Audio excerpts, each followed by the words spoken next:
Podrías tener una pantalla para monitorizar los satélites, o si monitorizas el satélite y ves que le va a venir basura espacial, controlarlo para que se salga un momento de la órbita, que pase la piedra y después lo vuelve a recolocar en la órbita. Un poco lo que has estado haciendo es como construir esas pantallas que vemos en las películas, que están ahí en la torre de control vigilando no sé cuántas. Digamos que esas pantallas las estás construyendo tú.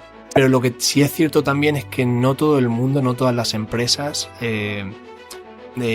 usan todavía todo el potencial que esa IA a día de hoy ya tiene, por no hablar del que tendrá en un futuro no para nada lejano. Se habla mucho de si la IA es una burbuja y tal. Yo creo que con la IA está pasando un poco como lo que pasó por los años 2000 con las .com. Hubo una burbuja con las .com, pues sí las hubo, pero esa burbuja se produjo porque las valoraciones de algunas empresas estaban muy altas. Que el 90 y pico % de las empresas que usaban la IA no habían obtenido un retorno. Los periodistas, que son tan pájaros, utilizaron esa noticia para decir que la IA no valía, realmente no servía para nada. No sé, después de unos cuantos años que llevas dedicando mucho esfuerzo y mucho aprendizaje, ¿cuáles serían tus conclusiones? ¿Qué podrías decirnos que en base a tu experiencia que hayas aprendido en este tiempo?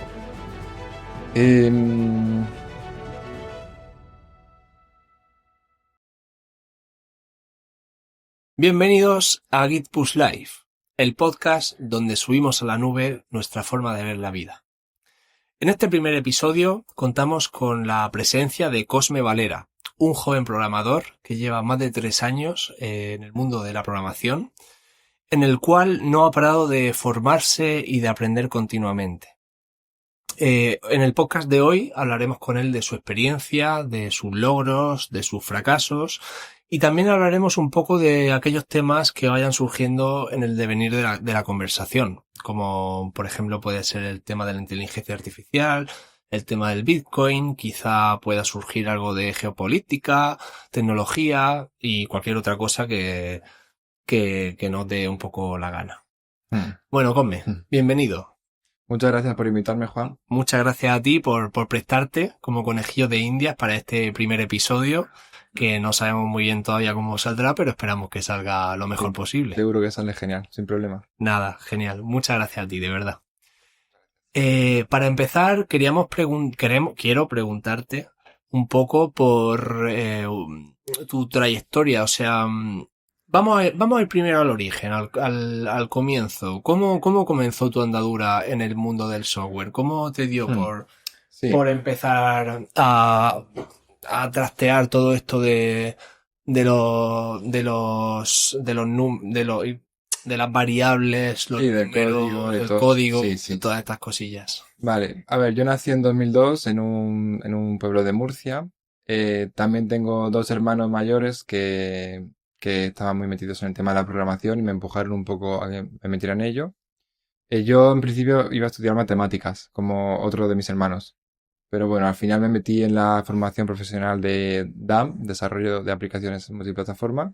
Esa es muy buena. Y también hice DAO, Desarrollo de Aplicaciones Web. Que por cierto, perdona, pero es cierto que tienes un hermano que se dedica a las matemáticas y que es un auténtico crack en el sector de las matemáticas. Sí. Luego a partir de ahí ya empecé en una consultora que se llama Capgemini. Después hice un Erasmus en Cork, en Irlanda. Y a partir de ahí llevo ya 2 años en Madrid en la empresa que se llama GMV, haciendo cosas relacionadas con el sector espacio. Con el sector aeroespacial. Aeroespacial, sí. Aunque yo hago programación, pero en el sector aeroespacial. Estás en GMV. Sí. Estás en el proyecto Galileo. Eso es. Explícanos un poco, porque tengo entendido que es como una especie, que es un poco lo relativo a la NASA, pero para la parte de Europa. Sí, eso es. A ver, exactamente, en lo relacionado, lo parecido a la NASA en Europa sería la ESA, que es la European Space Agency, la Agencia Espacial Europea. Entonces GMV y otras empresas como Thales, Airbus y otras trabajamos o tenemos proyectos para la ESA. En este caso tenemos el proyecto Galileo, que es como el GPS, pero europeo, porque el GPS es de Estados Unidos. Vale. Entonces es un proyecto de navegación global por satélites. Es, por ejemplo, cuando tú abres tu móvil y le pinchas para conectarte a la A los mapas, a ubicación, Google Maps, por sí, ejemplo. la localización, el mapa, todo eso, lo que está haciendo realmente es mandar señales desde tu móvil Sí, a los satélites que hay dando vueltas y orbitando alrededor de la Tierra. Esos clústeres de satélites sí. va como por capas y hay una capa que tiene la ESA y, bueno, hay varias capas que tiene la ESA y a lo mejor tienes ahí como una ristra de 20 satélites en la capa X no sé qué coordenada. Eso que va dando vueltas, orbitando alrededor de esa órbita. Y eso, cuando tú mandas, te devuelven la señal de la posición en la que estás en ese momento Sí, sí, en el sí. móvil. Pues está bastante guay el tema de trabajar con satélites, que Mm. al final es tecnología súper puntera, vamos, de muy alto, no sé, muy alto prestigio, diría yo. Sí, Muy suena chulo, mucho, suena suena mucho. muy chulo. Mm. ¿Te gusta, o sea, te sientes realizado en el Sí, sector en el que te mueves? sí, sí, sí. A ver, como empecé en una consultora y luego haberme cambiado a esto, que es, a ver, no es exactamente producto, tampoco es consultora, es como una mezcla, porque normalmente consultora es que trabajas para otro cliente Sí, y producto es que trabajas como para tu propio e-commerce, tu propio producto, lo que sea.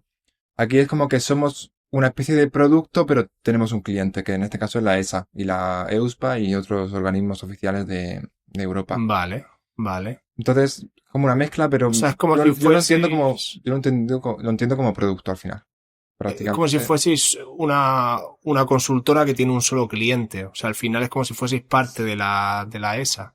Sí, O sea, realmente sí se puede considerar producto. ahora GMV se está queriendo abrir un poco más. O sea, GMV también tiene sectores de defensa, sectores ¿cómo se llama? Perdón, de movimiento, no, de transporte. Sí, Y luego tiene este sector de aeroespacial. Entonces, en este sector espacial, pues, somos uno de los clientes de la ESA, sí. sí, sí. O sea, realmente es gigante. GMV es gigante, es una empresa muy Sí, grande. sí, sí. Hace no tanto recuerdo de ver una foto del rey que fue allí a Sí, hacerse una foto con los trabajadores y había allí sí, 200.000 trabajadores. sí, sí, vino a Madrid a vernos. Sí, Sí, tiene 3.000 empleados en la sección en la que estoy yo, que es la de secciones de software, hardware y redes de Galileo, somos 60. Solo en la sección de software somos 40. vale. ¿Y qué es lo que haces tú en tu día a día en este proyecto Galileo? Vale, a ver, cuando empecé, empecé sobre todo con el tema de React, porque me interesaba mucho aprenderlo.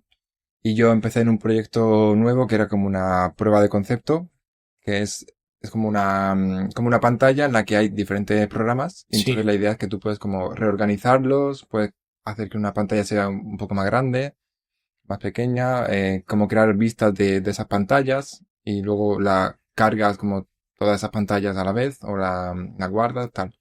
vale. La idea de este proyecto era poder tener como los diferentes elementos o los diferentes programas, por así decir, que tiene el Galileo, poder cargarlos en este agregador de pantallas. Sería como un dashboard de muchas Sí, aplicaciones distintas. eso es, eso es. O sea, por ejemplo, tú podrías tener una pantalla para monitorizar los satélites, otra para controlar si, por ejemplo, si monitorizas el satélite y ves que le va a venir basura espacial o una piedra o lo que sea, a lo mejor puedes controlarlo para que se salga un momento de la órbita, 5 minutos o media hora o lo que sea, que pase la piedra o lo que sea, el obstáculo, Mm. y después lo vuelve a recolocar en la órbita. Entonces así podrías evitar porque se te rompa un satélite que no son baratos de Ya, claro, lanzar y de imagino, producir. imagino. O sea, que un poco lo que has estado haciendo es, y supongo que aparte de otras más cosas, pero es como construir esas pantallas que vemos Sí. en las películas, cuando vemos una película en la que dicen, oh, se aproxima un meteorito a la Tierra y están normalmente son los de la NASA, porque normalmente suelen ser de Hollywood estas películas, y están ahí en la torre de control vigilando Sí. no sé qué, no sé cuántas, digamos que esas pantallas las estás construyendo tú. Sí, eso es. Yo Bueno, tú y el junto equipo, con, sí. junto Sí, con justo. el resto de compañeros. Estamos desarrollando esas pantallas que son las que permiten comunicarse e interactuar con los satélites eh, desde las bases de control de Italia y Alemania, que es donde están los operadores, que son las personas que van a esas bases, que están como autorizadas, tienen estudios, tal, Vale. están como especializados para eso. Entonces ellos usan estos programas que estamos desarrollando para eso, para comunicarse con los satélites a través de las antenas, porque también hay como muchas antenas alrededor del mundo para tener siempre conexión con alguna de las antenas, como que lanzan así como un foco que se va abriendo, Sí. y si alguno de los satélites está como en ese foco, pues te puedes comunicar con el satélite. Vale, vale. Por lo que escucho, eh, no solo estás tocando temas de frontend, temas de React, sino que también tiene mucho que ver con temas de infraestructuras, con temas de conectar unas aplicaciones con otras, con temas de DevOps. Sí, a ver, justo infraestructura yo no toco tanto, porque sí que, o sea, para eso está, el equipo tiene una parte de software, una parte de hardware, una parte de redes, otra parte de ingeniería, que son como los que hablan con cliente para ver las especificaciones y todo eso. Mm. Yo justo infraestructura y hardware no toco tanto, pero sí que, por ejemplo, en principio yo soy frontend, o full stack tirando frontend, pero sí que, por ejemplo, este último año he estado mirando más de temas de DevOps, de Kubernetes, Sí. de Pero eso ya por cloud. trabajo o por tu cuenta propia personal, por gusto Mm, de aprender. Sí, un poco por ambas. O sea, yo por mi parte quiero como abrir un poco más el espectro porque siento que si solo hago frontend, al final es un ecosistema que está un poco cerrado y Te que estancas. sí, que te puedes estancar. Entonces, en ese sentido yo quería como abrir un poco más, ser un poco más full stack quizás, Sí. pero en cuanto al trabajo también me piden Ansible, Jenkins, un poco de DevOps. Vale, Hmm. genial, genial, genial. Y tú venías de Angular, ¿verdad? Sí, en Capgemini empecé con Angular, o Sí. sea, porque yo cuando terminé las dos FPs me gustaba mucho el ecosistema de JavaScript, aunque Porque hiciste las dos. Hiciste hice dos. tanto DAM como DAO. Eso es, hice las dos, me gustaba mucho JavaScript, quise entrar con algo de JavaScript, empecé con Angular en Capgemini. Y ahora en GMV di el salto con React, porque estuve aprendiendo React por mi cuenta y quería ir a una empresa que pudiera hacer las dos cosas, Angular y React. ¿Cómo es ese cambio de paradigma mental de pasar de Angular a React? O sea, yo Angular muy poco, la verdad. Entonces Hmm. no lo sé realmente. Pero, o sea, ¿cómo es? ¿A ti te costó trabajo? ¿Es muy distinto? ¿O realmente crees que más o menos con saber uno ya más o menos sabes del A otro? ver, ¿Cuáles son las diferencias? yo creo que claramente ayuda saber Angular para aprender React y viceversa, pero sí que creo que es un cambio de chip, aún así. Porque, por ejemplo, Angular es más como que cada fichero es una cosa. Tienes un fichero de TypeScript, otro fichero del CSS y otro fichero para el HTML. Y tienes como 3 o 4 ficheros por componente. Hay un cuarto que es para tests, que a veces no se crea, si vas a hacer 3 tests. Mm, En React es más como que un fichero puede ser de las 3 cosas a la vez. O normalmente suele ser el HTML y el TypeScript. Y el CSS lo puedes poner separado. Pero sí, a mí React me gusta más porque es como más directo, más libre. Eso también puede dar pie a crear like bigger messes, mayores desastres, ¿no? vale, vale. Como puedes liarla más, puedes hacer Sí, muy malas prácticas. Angular es como más más organizativo, estricto, más más estricto. te da más las pautas de cómo tienes que hacerlo. Es Eh, verdad que React luego ya te permite que seas tú el que lo implemente de una forma o de otra, el que te organices y lo modularices sí, más sí. de una forma o de otra. Sí, a la gente que viene de backend les suele gustar más Angular. Porque Angular. sí, porque Precisamente por eso, porque está sí, más pautado. y por el tema de los arroba component y tal, que es como más parecido al backend. Vale. ¿Y qué más tecnologías dirías así que son las que más te gustan o más te han gustado, las que más te llaman? Hmm.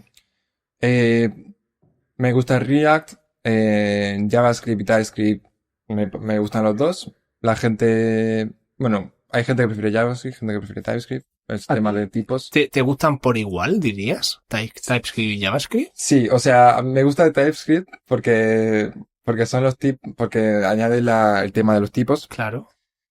Pero hay veces que si es un proyecto sencillo, Es que hay mucha gente que diría que eso es una aberración. De hecho, quizá yo el primero. O sea, JavaScript. no, o sea, sí, o sea, el decir el que te gusten los dos por igual.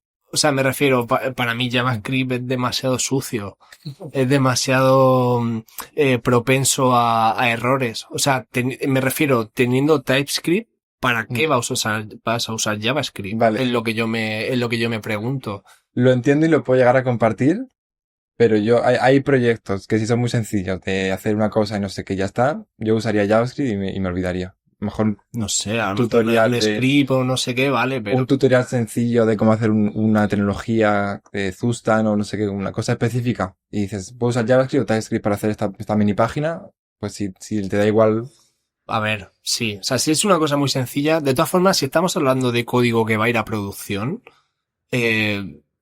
joder, no sé. No, sí, si va a producción, lo suyo eh, es TypeScript, sí. Lo suyo es TypeScript. Al Sí, final necesitas ahí esa robustez de tener los tipos. Sí, vale. Porque si no Si luego... es código serio, prefiero TypeScript, sí. Sí, pero bueno, vale, tú hablabas más de gusto personal. Sí, Al final, de sí, que sí. te mueves con igual de soltura tanto con uno como con otro. Sí.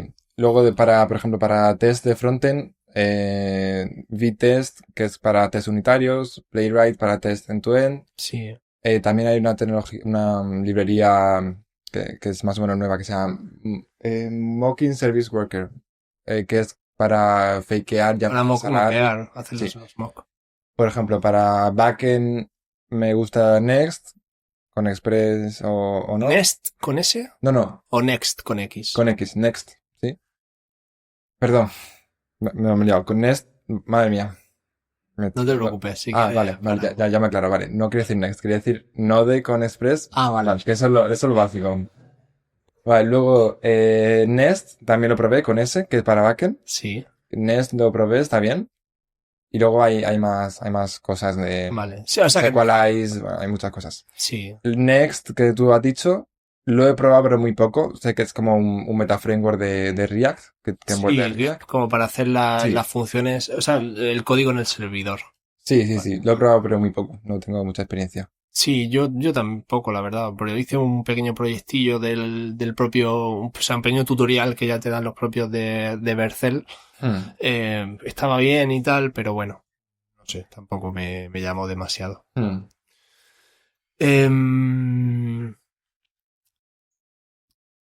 ¿Qué aspiraciones tienes a futuro? Así en los próximos, tanto a corto plazo, como a medio plazo, como a largo plazo.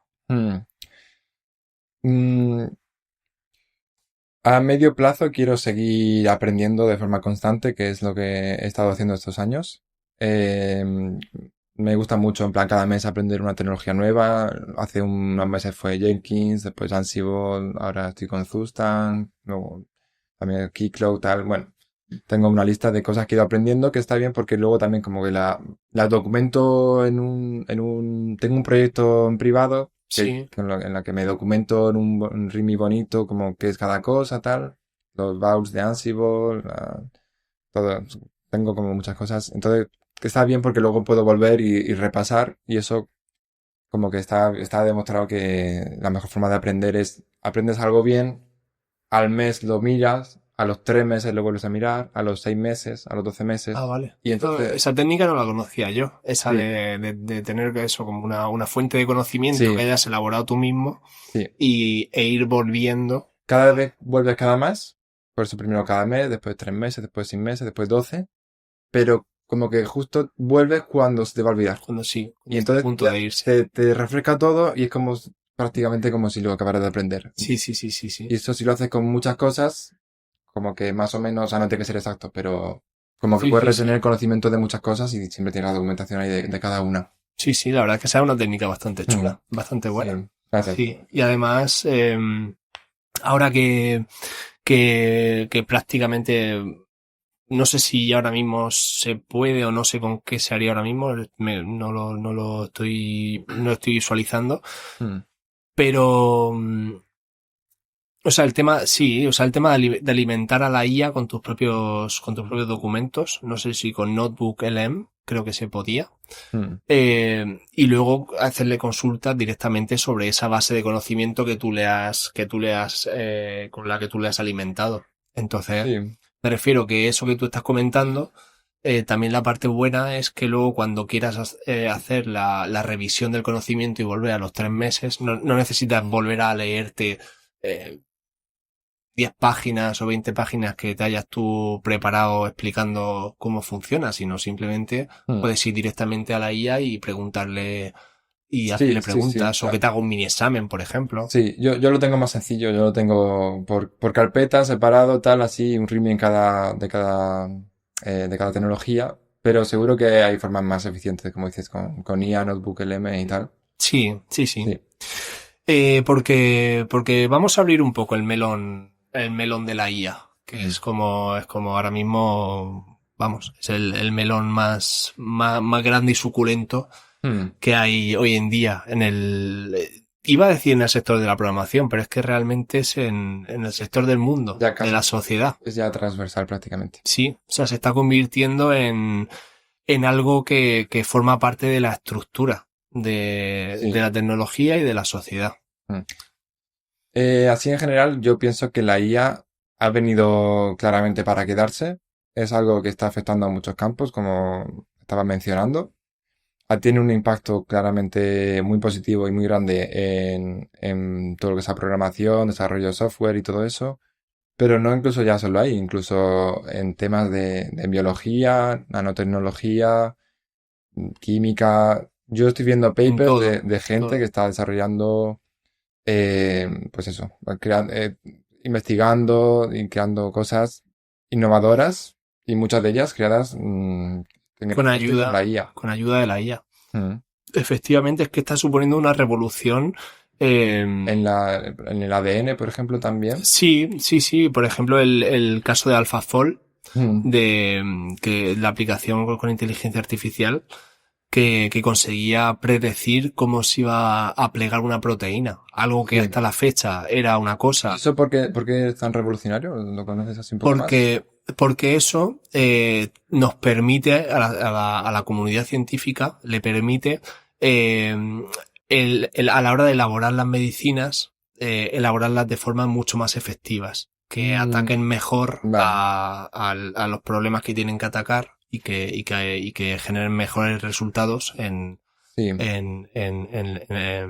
las personas que se toman esa medicina. Porque hasta ahora para descubrir si una proteína se plegaba, sí, ¿cómo lo hacía? Claro, hasta la fecha se necesitaba, por ejemplo, que grandes mentes, o sea, las personas que estaban estudiando un doctorado, se tirasen, pues a lo mejor 4 años haciendo un doctorado, no estoy seguro de los datos, pero más o menos es algo así,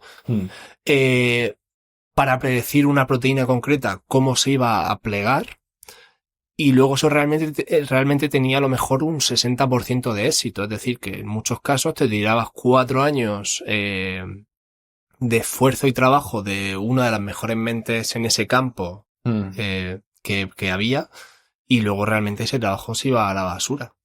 Gracias a la IA, gracias a este proyecto de AlphaFold, que ganó un premio Nobel de química, si no me equivoco, consiguieron predecir este pliegue con un porcentaje de éxito muy alto y en cuestión de horas. Entonces esto realmente ha supuesto una auténtica revolución en lo que es la ciencia de la medicina. Sí, no, es muy interesante y está claro que es en prácticamente todos los campos del conocimiento, especialmente en ciencia, sobre todo, yo creo que está siendo una revolución.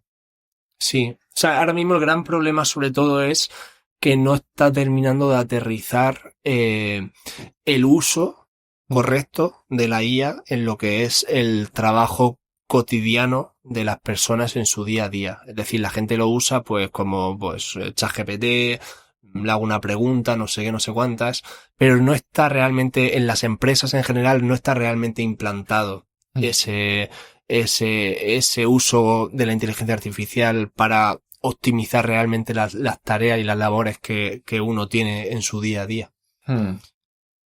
Ya, sí, puede ser.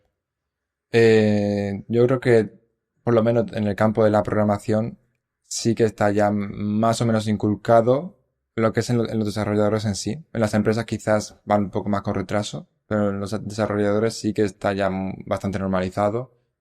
Y yo creo que hoy en día es un poco que o estás, no sé si a la última, pero o estás más o menos al tanto de cómo Mm. mandarle un mensaje a ChatGPT para que te responda, Claude y tal, o vaya a haber un momento en el que quizá te quedes fuera del mercado. Sí, sí, sin duda, sin duda. Porque de hecho, o sea, a ver, obviamente está muy aceptado, o sea, en el mundo del software, obviamente todo el mundo usa IA, Hmm. y está muy normalizado.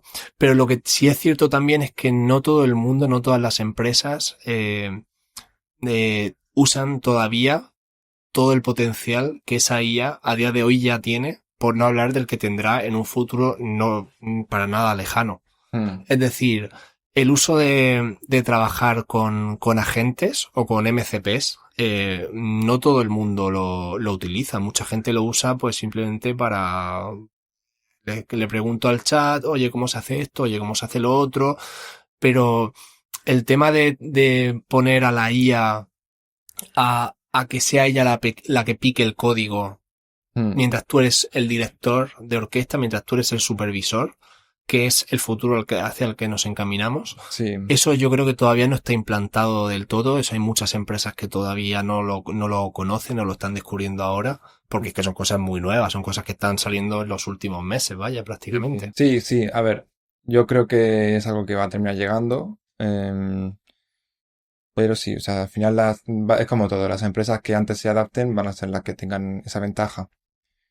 No sé si, me suena que me pasaste un estudio de que había un 92% de las empresas o algo así que la habían implementado, pero no le habían sacado provecho. Sí, sí, no me acuerdo el porcentaje exacto, no sé si era, sé que era el 90 y pico por ciento, pero Mm. sí se hizo muy famoso un estudio, creo que era del MIT, que decía efectivamente eso, que el 90 y pico por ciento de las empresas que usaban la IA no habían obtenido un retorno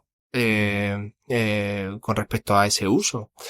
Y claro, los periodistas, que son tan pájaros y les gusta tanto el clickbait y el llamar la atención, Sí, sí. utilizaron esa noticia para decir que la IA no valía, no, realmente no servía para nada. Porque si el 90 y Mm. pico por ciento de las empresas la usa y no tiene beneficios, entonces ¿qué tontería estamos haciendo? Mm. Pero claro, es que esa lectura no es, pienso yo, la correcta. La lectura correcta tiene más que ver con que el 90 y pico por ciento de las empresas no están sabiendo cómo implementar realmente de forma eficaz el uso de la IA en su metodología de trabajo en su día a día. Mm. Hay empresas que sí, o sea, por ejemplo, el caso del BBVA, es una empresa gigantesca que desde el principio eh, quisieron apostar por la IA, quisieron pagar, hicieron un acuerdo con OpenAI, pagaron, no sé si fueron pocas, a lo mejor 100, no me acuerdo, pero bueno, unas pocas licencias para unos pocos trabajadores para ver cómo iba la cosa funcionando, tal, no sé qué.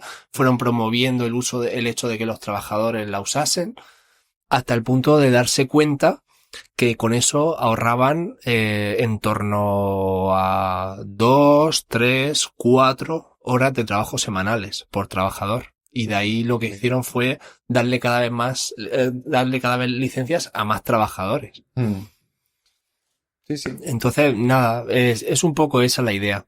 Pero, pero me gustaría también que no nos quedemos solo ahí, porque también es muy fácil hablar de lo bueno, de lo bonito, de lo maravillosa que es la IA, aunque todo el mundo, o sea, cualquier persona que esté viendo esto, más de uno pensará, no es tan maravillosa porque todos nos hemos peleado, a todos nos ha pasado que le hemos pedido cosas y no ha habido manera de que nos diera lo que O que quisiéramos, se lo inventa, o que que se lo suele pasar. inventa mogollón de veces, en fin, es otra historia.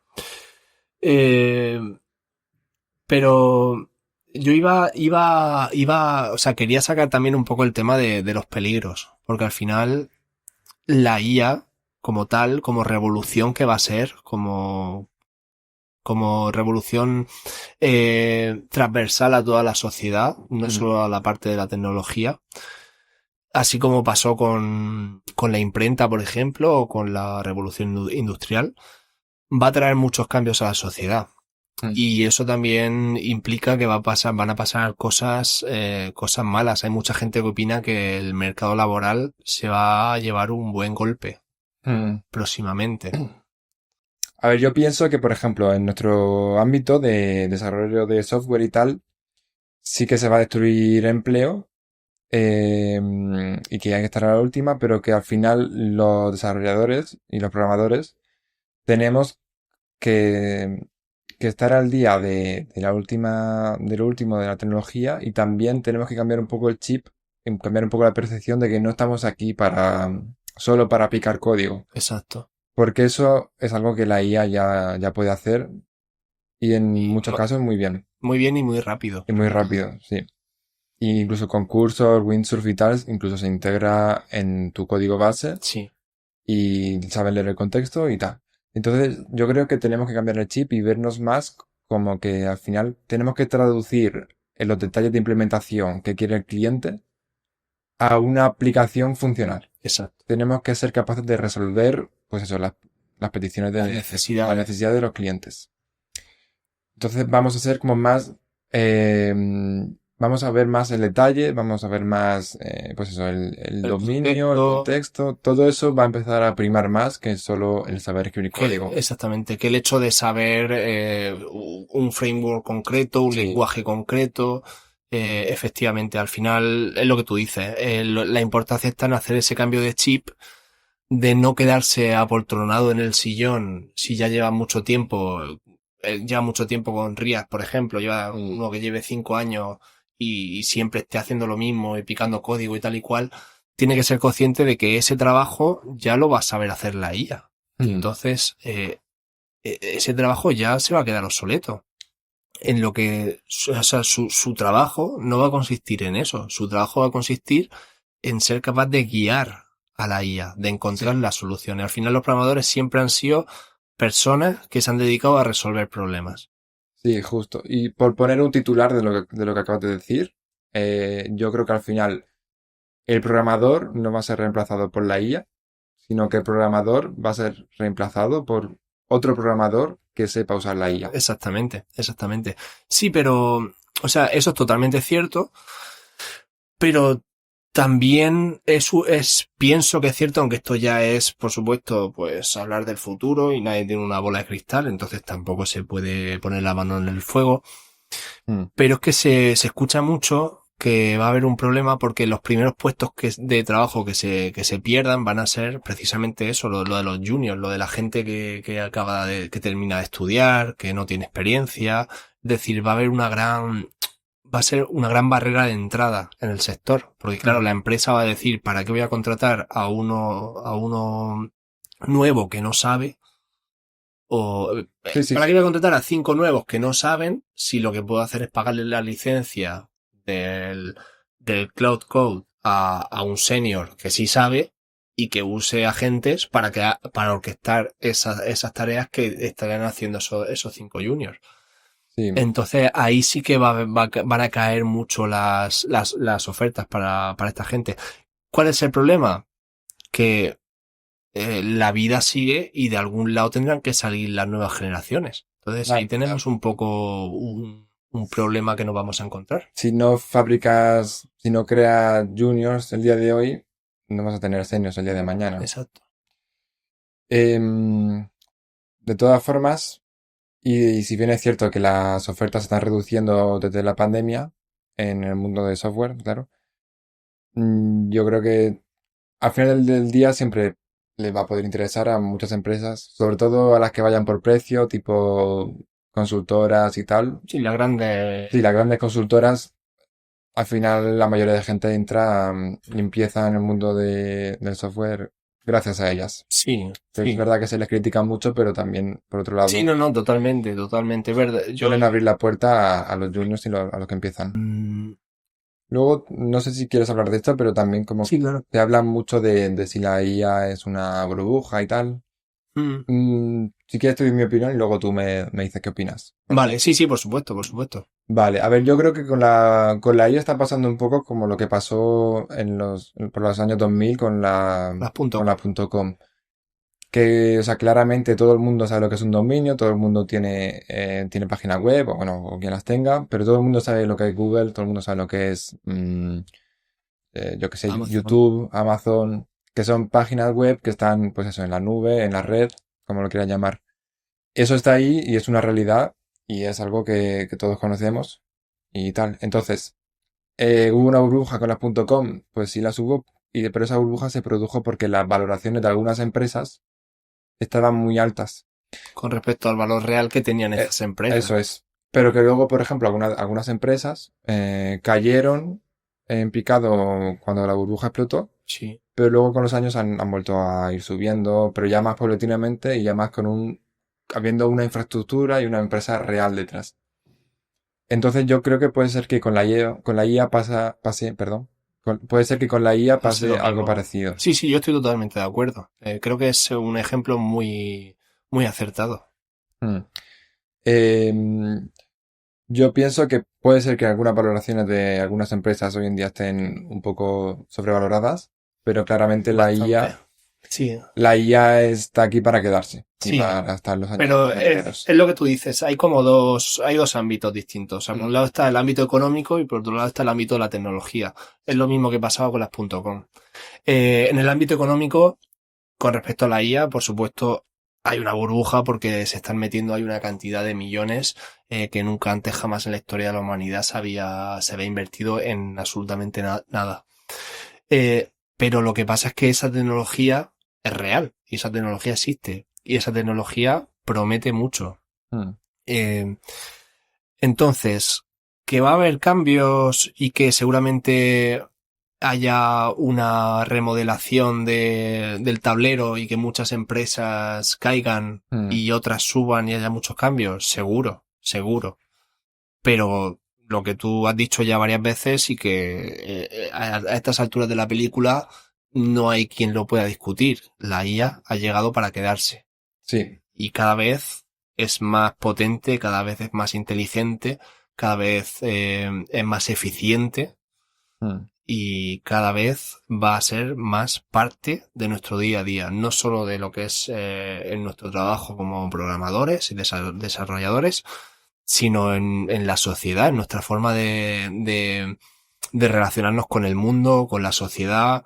Eh, Ahí escuché el otro día un caso de algo que seguramente sea normal en un futuro no muy lejano, que es que tú, por ejemplo, tengas que llevar tu coche al taller mm, y directamente sea tu IA, tu inteligencia artificial, o sea, como, a ver, esto obviamente, repito, son especulaciones, no, o sea, yo el futuro no lo sé, mm, pero se prevé un poco eso, como que cada uno tenga como una inteligencia artificial particular, que sea como una especie de pepito grillo, que es la que te va acompañando, la que te va diciendo, la que sabe todo de ti, mm.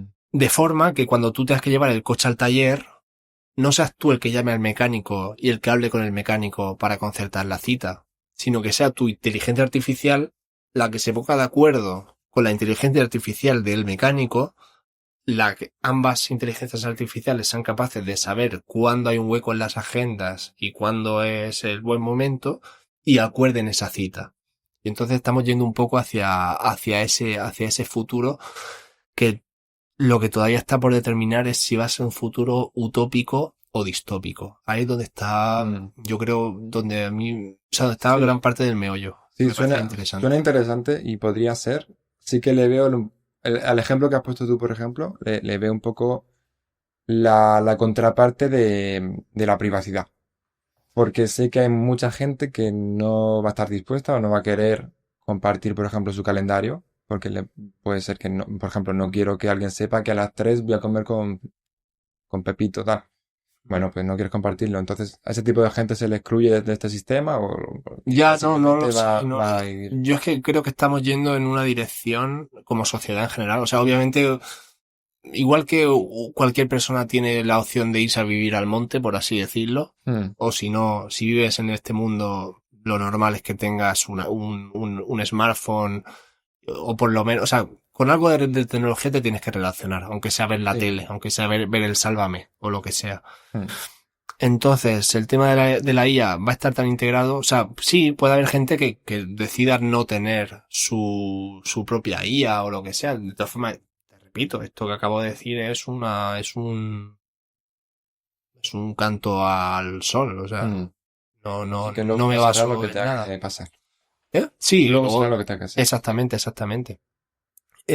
O sea, y que habrá mucha gente que no quiera, pero que el que sí quiera, que será la mayoría, igual que ha pasado con los teléfonos móviles, pues será un poco esta la normalidad, pienso Sí, yo. puede ser. Ya se verá lo que el futuro depara. Sí, a ver, es verdad. Bueno, o sea, claro, es que a mí me gusta hablar del futuro, me gusta imaginar. Es cierto que no se puede saber, pero sí me gusta un poco eso, ponerme en esa tesitura de cómo va a ser el futuro. Y en este mundo que vivimos ahora, en el que las cosas van tan rápido y cada vez más rápido, me gusta porque no hay que plantear las cosas tan de aquí a 5 años, sino, coño, de aquí a... Es que este 2026 veremos, a ver. Sí. Relacionado con esto, y no sé si quieres abrir el tema. Si quieres, con el tema de la privacidad y todo eso, si quieres podemos hablar un poco sobre Bitcoin. Sí, claro. Vale. Y me encanta que me estés haciendo... que no, es genial, estupendo. O sea, me encanta que estés sacando tú los temas. O sea, me parece fantástico, de verdad te lo digo.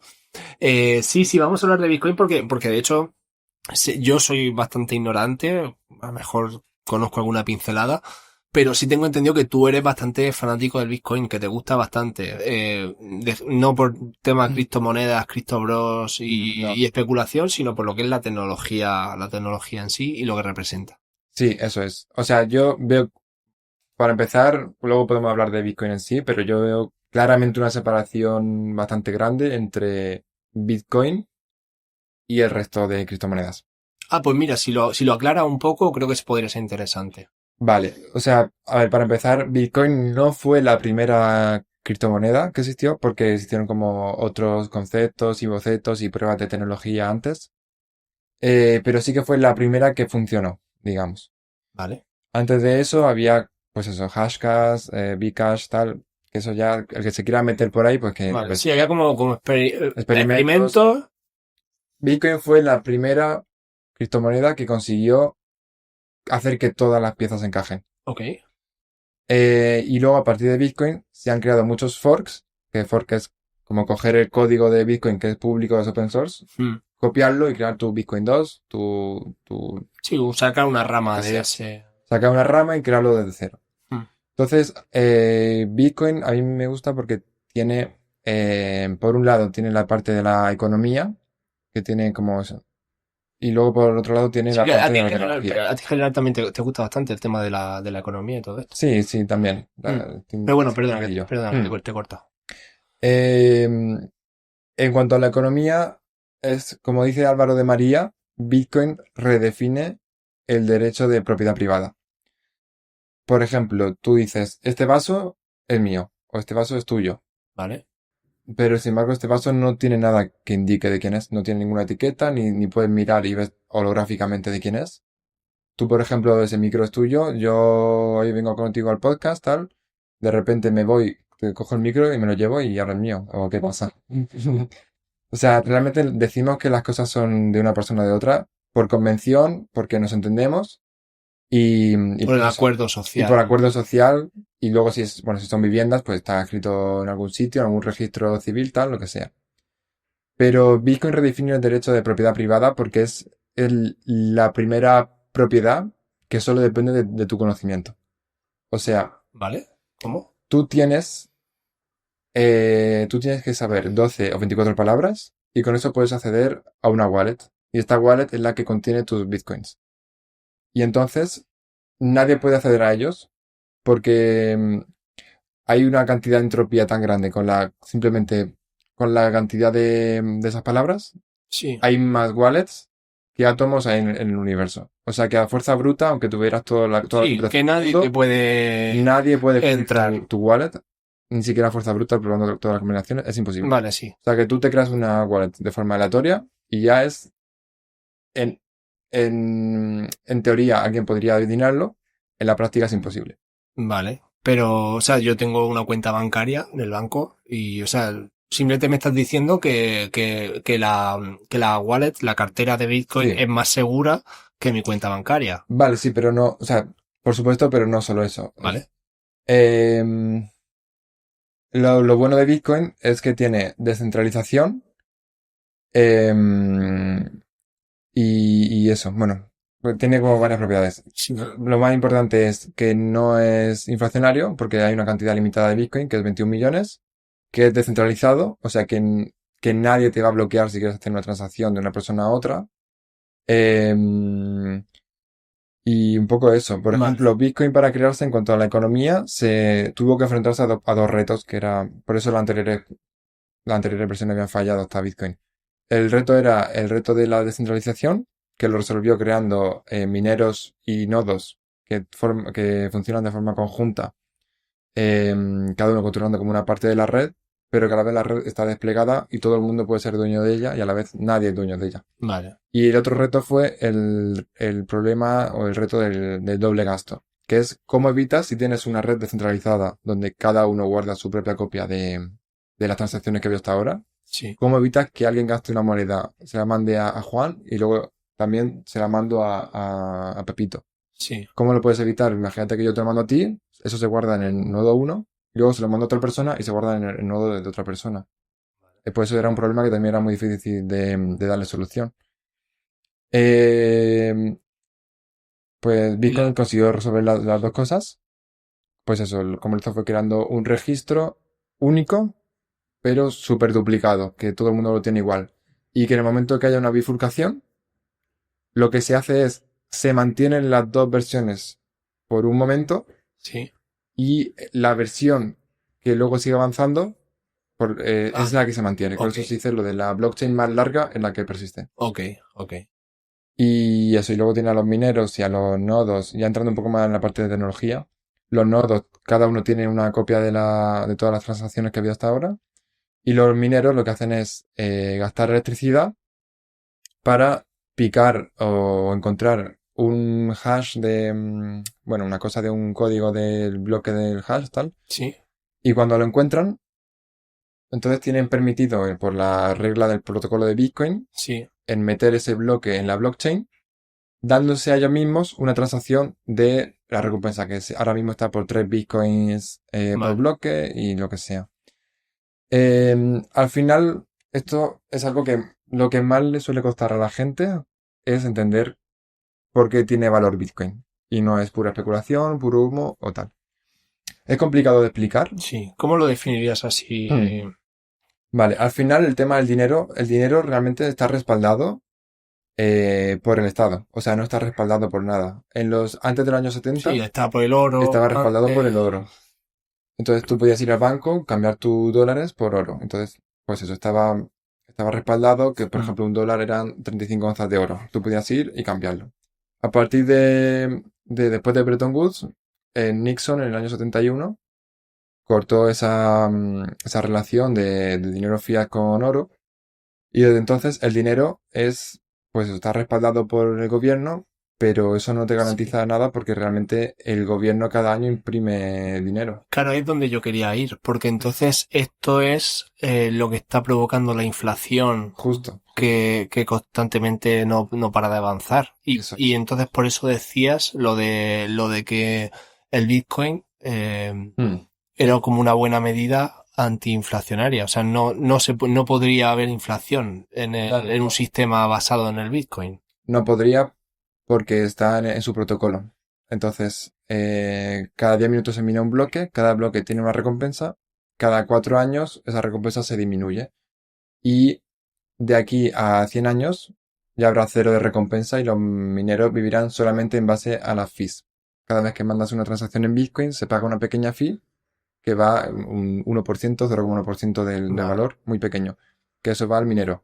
Que eso es lo que le da fuerza para que la red se mantenga, que haya mineros gastando energía haciendo Sí, que la que red es sobreviva. bastante energía la que Sí, sí, necesita. sí. Y sí, por eso me ha gustado que lo hayas explicado, porque aquí de lo que se trata es de hablar de tecnología. Sí, Es verdad que nos hemos bifurcado un poco hacia más temas quizás de economía y tal, pero bueno, al final Bitcoin no deja de ser una tecnología, sí, eso vaya. es.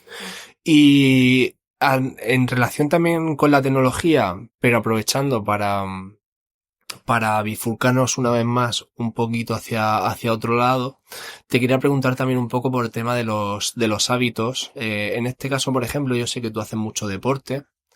eh, y un poco ya a nivel personal, el cómo gestionas en tu día a día el tener un trabajo en el que te pasas la mayor parte del tiempo sentado frente a una pantalla, tecleando, al fin y al cabo estático, sin mover el cuerpo. Mm. Eh, ¿Cuánto de bien te hace el gimnasio?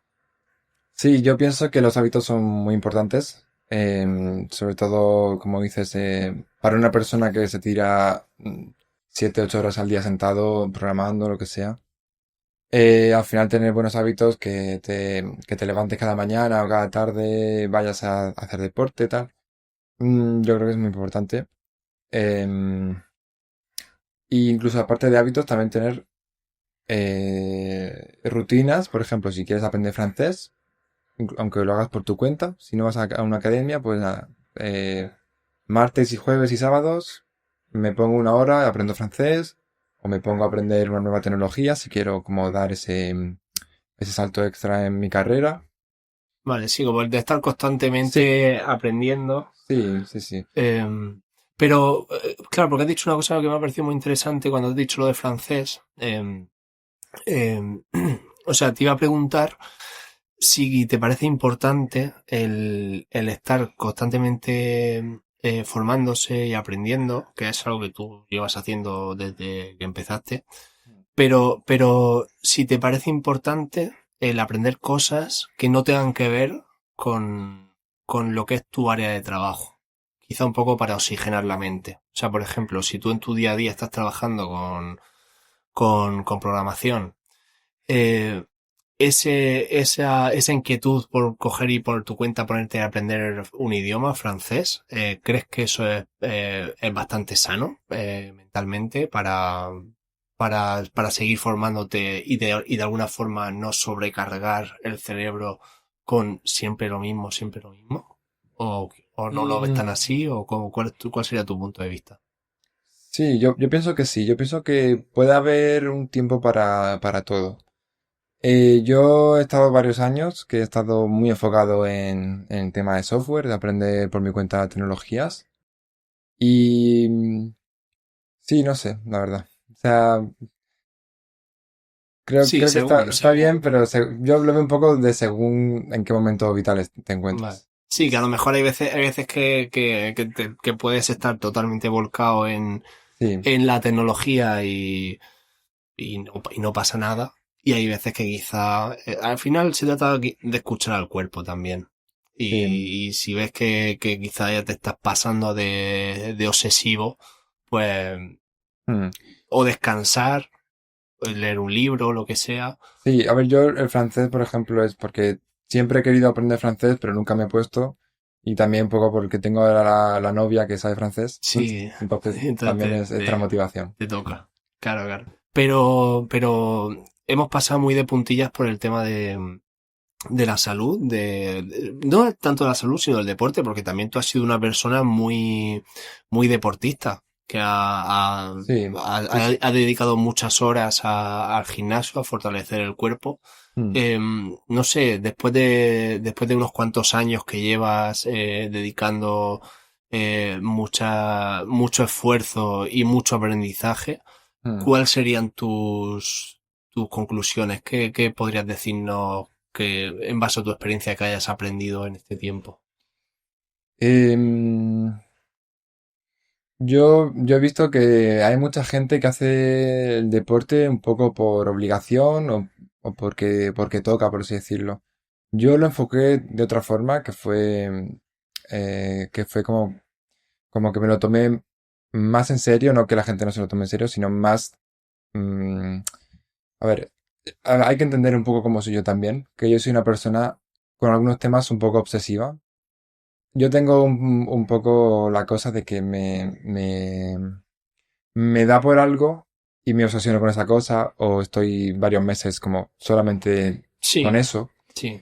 Eh, que es un rasgo, Era una característica, ¿no? sí, es un rasgo un poco autista o de Asperger. Y bueno, Pues pero bueno, pero a mucha gente le pasa sí, sí, y sí. de hecho, joder, al final Mm, mucha gente que prospera son precisamente, o no que prospera, sino que obtienen muy buenos resultados son aquellos que se obsesionan sí, con sí, sí. algo. Al final puedes verlo desde el lado malo de decir que es un poco autista o lo que sea, no sé, Mm.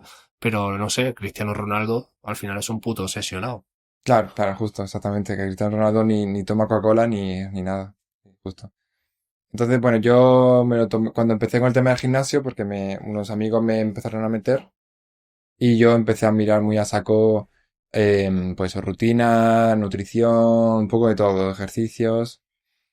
Em, no sé muy bien cómo enfocarlo. ¿Quieres que dé como así como unos tips de nutrición y No, gimnasio? no, no, O quería así simplemente, no, general? no, sí, quería simplemente saber tu opinión. O sea, así brevemente, un poco que describieses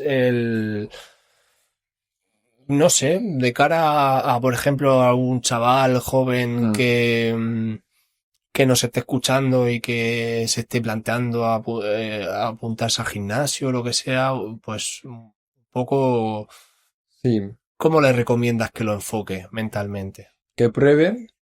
Si no le gusta, puede probar con boxeo, jiu-jitsu o con clases de lo que sea. Yo creo que al principio lo más importante es hacer algún tipo de deporte, el que te guste a ti.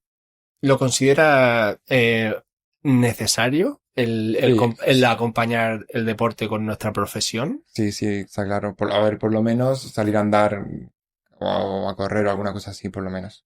¿Crees que una persona que trabaje en nuestra profesión y no haga nada de deporte Va eh, a tener va problemas a tener de problemas? espalda, de movilidad y de todo.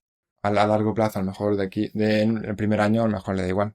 Pero en un par de años, Mm. a mucha gente le ha pasado eso. Y luego también el tema de la sensación, ¿no? Mm. O sea, de cuando, o sea, de la sensación positiva me refiero, Bueno, sí. de cuando haces deporte, Y de que si no lo haces, de, estás cansado todo el día, estás de mala actitud. Mm. Pero, y que si, o sea, cuando sí lo haces, Mm. si te has tirado 8 horas sentado frente al ordenador, el ir al gimnasio 1 hora muchas veces te devuelve la vida. Sí, sí, justo. Te llena de vitalidad. Mm. Y qué crees, qué mentalidades crees que son las que se deberían evitar? ¿Qué mentalidades crees que puede tener alguna gente con respecto al gimnasio que tú consideres que no sean aproximaciones sanas a ese mundo? A ver, es que lo que la gente solería decir aquí sería obsesionarse, supongo. O- ¿Qué formas no sanas de hacer deporte? Sí, quizás hacerlo demasiado por el, A ver, es que yo creo que de normal es complicado hacer deporte de más. O sea, sí que puede pasar si, por ejemplo, tú sales a correr 5 veces a la semana, vas al gimnasio 5 veces a la semana, la mitad de los días vas a correr, vas al gimnasio, vas al gimnasio 2 o 3 horas, no sé qué.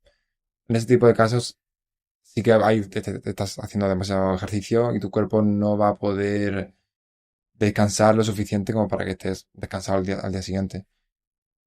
Pero de normal, si solamente vas al gimnasio, aunque vayas 2 horas, 5 días a la semana, o si solo sales a correr más boxeo o alguna cosa así, creo que es difícil sobreentrenar.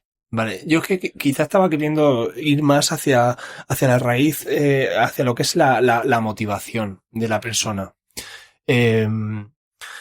Eh, ¿Hasta qué punto? O sea, por lo menos mi visión es que el hacer deporte como algo que te oxigena, repito, para nosotros programadores, como algo que te mantiene el cuerpo en su sitio, lo veo algo estupendo y fantástico. El hacer deporte eh, con el objetivo, con la mentalidad de necesito tener el máximo músculo posible para que las nenas me vean guapo, ahí donde yo veo el problema. Y por eso quería saber un poco tu visión al respecto. O si no lo ves tanto problema o no sé. Ya, sí, a ver, puede ser un poco problemático. A ver, yo sigo pensando que por lo menos mi vida ha ido un poco por fases. Entonces, yo nunca lo he visto mal. Si he tenido una fase más de explotarme, pero que me ha servido para conocer mi límite, digamos. Y a partir de ahí he aprendido, digamos. Entonces, sí que he hecho cosas que viéndolas desde el punto de vista de ahora mismo, sé que hice de más o sé que tal, pero creo que también puedes aprender con este tipo de cosas. Vale. Pero quizá era más un camino propio tuyo. O sea, Sí, no lo hacías tanto con el objetivo de la imagen que van a ver los demás. De claro. que luego los demás flipen con el bíceps. No, no, no, Sino más un camino interno hacia hasta sí, dónde puedo llegar yo, hacia hasta dónde puede llegar mi cuerpo. sí, cuando hay un punto en el gimnasio de que, o sea, justo cuando entras es un rollo increíble. Y los primeros 2 o 3 meses incluso también. Pero hay un punto en el gimnasio, después de unos cuantos meses, en el que si tú vas de forma constante y disciplinada, empiezas a ver como que en todos los ejercicios, semana a semana, va subiendo muy paulatinamente, muy poco a poco, mejor 1 kilo más de prepanca, 2 kilos más en Claro, sentadilla. y te motivas. Y eso, esa mejora pequeña pero continua, la verdad es que te hace sentir súper bien, te hace sentir como que estás logrando cosas. Porque al final, yo creo que hay un mindset muy interesante que es los pesos no están haciéndose menos pesados, sino que es tu propio cuerpo el que se está haciendo más fuerte. Entonces, bueno, no sé. Sí, pero bueno, sigue esa Pero, sensación de sentirte más fuerte, pero bueno, sí, más... a ver, tienes razón de que hay que tener cuidado y intentar no Sí, sobrepasarse y tampoco hacerlo, como tú dices, solamente por... sí, Sí, yo digamos. lo decía sobre todo enfocándolo más en la sociedad que vivimos actualmente, de las redes sociales, Sí, el del Instagram y tal. plástico, del Sí, eso es Instagram, verdad. del tratar de Sí, aparentar siempre hacia afuera y sí, aparentar lo máximo y hay, tal. hay que Entonces, pensar, ahí creo que sí que hay peligro de toxicidad, sobre todo de cara a los jóvenes que no conocen todavía tanto el mundo y sí, que... a ver, yo creo que el telespectador tiene que pensar que al final lo que se ve en Instagram es el 1% o menos de los cuerpos top y élite del mundo. O sea, tú te metes a Instagram, te metes a los reels, a los posts, y vas a ver gente súper fuerte, no sé qué, tal. Y claro, la realidad obviamente no es así. No, la realidad no es así. Entonces, no te tienes que comparar Sí, con te este tipo de frustras y gente. de eso. Te puede frustrar. Esto, con esto vamos a ir cerrando este primer episodio de Git Push Life, el podcast donde subimos a la nube nuestra forma de ver la vida. Eso es. Nada, agradecerte por supuesto muchísimo que hayas venido, que te hayas prestado, que hayas estado aquí. A ti, por supuesto. Y nada, ha sido un placer, ha sido un gusto. Nada, que Eh, muchas gracias por haberme invitado. Espero que este proyecto que estás creando con tanta ilusión y este primer podcast que te vaya muy bien. Y nada, encantado de estar aquí. por supuesto que gracias a ti, aquí tienes tu casa siempre que quieras y que esperemos que dentro de no mucho nos volvamos a ver y nos sigas contando cómo van esos satélites por ahí orbitando alrededor de la Tierra. Os contaré, os contaré. Vale, muchas Muchas gracias. gracias. Hasta luego. Chao.